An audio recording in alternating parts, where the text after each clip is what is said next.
Quoi, ani bonjour. Say go. Bonjour. Many other languages that all mean and equal the same. My name's Nish Nabie. I'm an Algonquin Cree wood carver. And I am just a protector and a voice for the 7 grandfather teachings.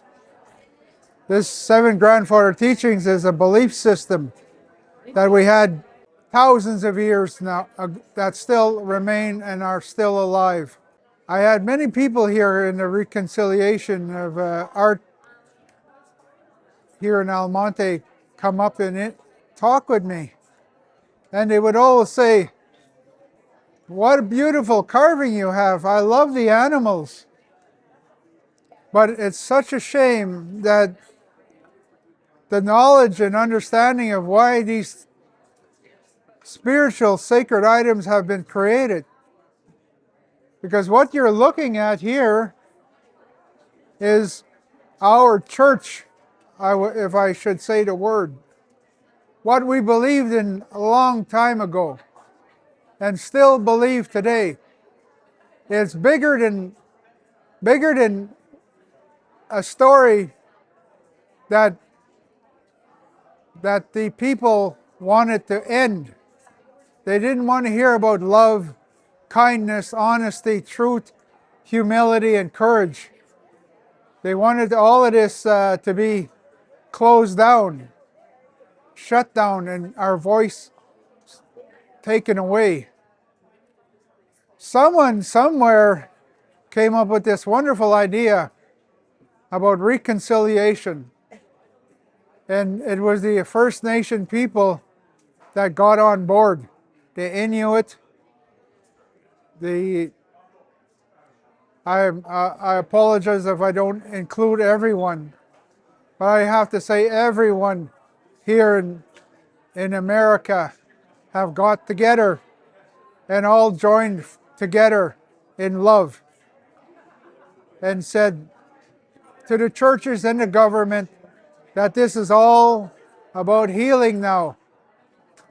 And it came to great understanding as all these healing lodges for the First Nation people sat in with their smudge and their prayer and their water and were getting blessed and healing from the scars of the churches. We all had to heal and cry. And we had to understand why things happened the way they did. And still there are people in this world today that are from First Nations that will say, "I never want to let go of what that priest done to me. I never want to let go of what that church done to me." But what that means is that when you're saying something like that, you're saying, "I want to hold on to that anger. I want to hold on to that hurt. I want to hold on to that. I can't let go of it." I encourage you as a First Nation person, it's time for you in this lifetime to let go and forgive only for yourself.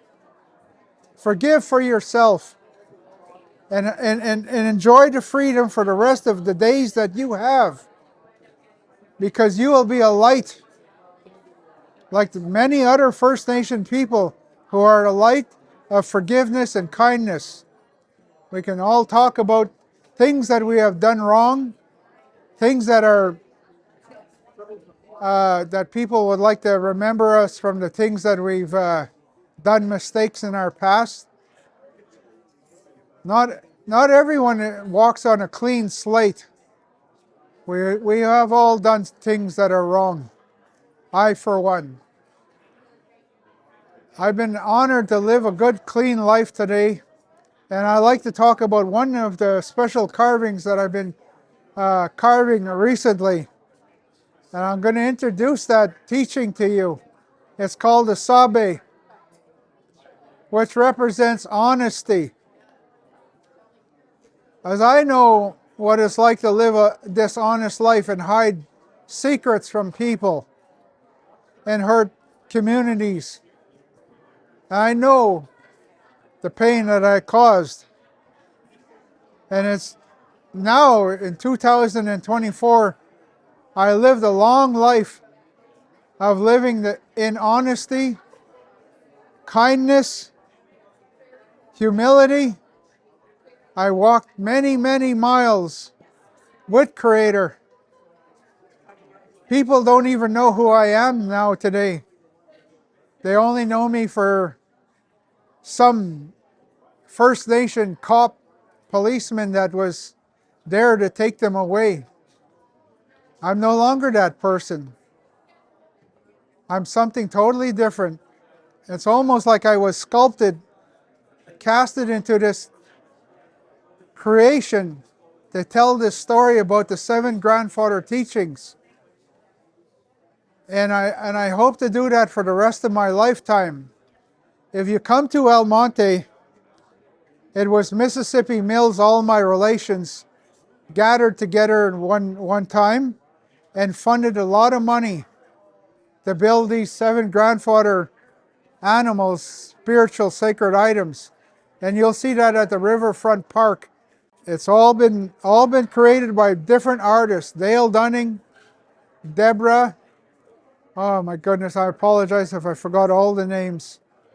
But there's so many people that are behind it and that recognize what these were and still are today.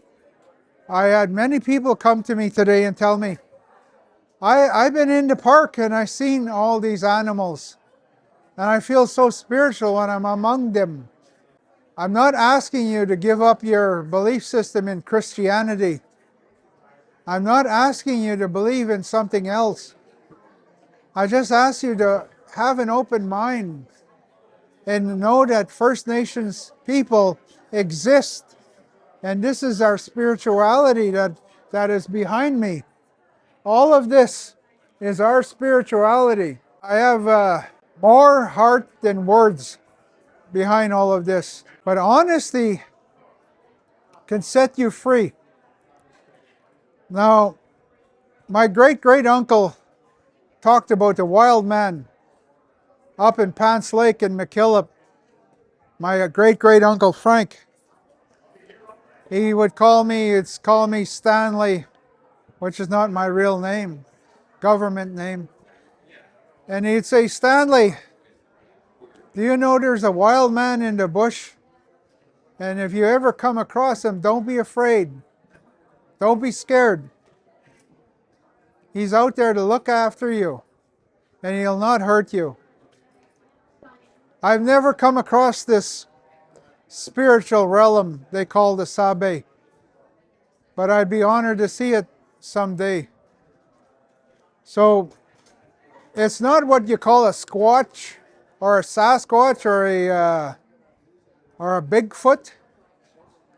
What you're looking at is a spiritual sacred entity that is still alive and well today. And it wants you to live an honest life.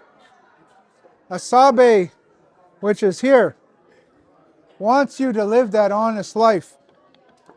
So I do all these wood carvings, not just as a carver. What I'm showing you here is something of what First Nation people believed in and still do.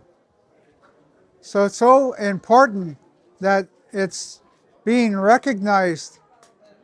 I want you to know that it belongs to all of you, not just First Nations. Well over 500 years ago, we took the other society in, and we fed them and we clothed them all and we showed love. After 500 and some many years now, we still learn how to live and learn love. We still want to take you in and feed you and clothe you and look after you. And we're willing to let go of all the harm and all the pain and suffering from our children, from our ancestors. And this is what really truth and reconciliation is all about. So I'm going to let you go. And tonight, I'm going to ask you to say a little prayer or honor that Creator. Because this day could be the best day of your life, that you take upon that change, that you'll say, today I'm going to tell my grandchildren I love them. My grandmother would say, they seem to have an easier time to say love. But us men, we run away from saying those words. And if we use those words more often, we will change and be the people that we're supposed to be. I'm going to end this talk today, with a song. This song represents the Creator hears your prayer wherever you are. Sometimes you might not believe in the Creator, or you don't think things are happening for you, but they are happening for you, and it means so much. So I'm going to sing that song for you, okay, guys? I want let you know that Nish Nabie loves you and supports you in walking that road. Hey, hey,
Way high.